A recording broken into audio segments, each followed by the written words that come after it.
जिथं संपूर्ण जग जानेवारीला नववर्ष साजरं करतं, तिथं आपण मात्र गुढीपाडव्यालाच का साजरं करतो? तर फक्त महाराष्ट्रातच नाही, साऊथलाही हा सण उगादी म्हणून साजरा होतो.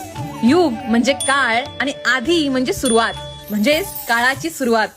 हिंदू पुराणानुसार ब्रह्मदेवाने सृष्टीची निर्मिती या दिवशी केली होती.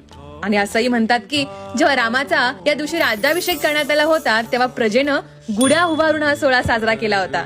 या दिवशी कडुनिंब आणि गुळ यांचे एकत्रित सेवन केले जाते, कारण जीवनातील गोड आणि कटू अनुभव हे दोन्ही स्वीकारणं असा सुंदर हेतू या प्रथेमागे असतो.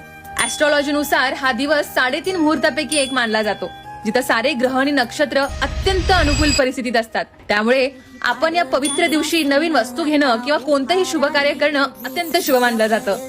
जेवढ्या उत्साहानं आपण न्यू इयर सेलिब्रेट करतो, तेवढ्याच उत्साहानं आपल्याला आपले सण साजरे करायला हवेत, कारण आपणच आपल्या प्रथा पुढे नेणारे आहोत.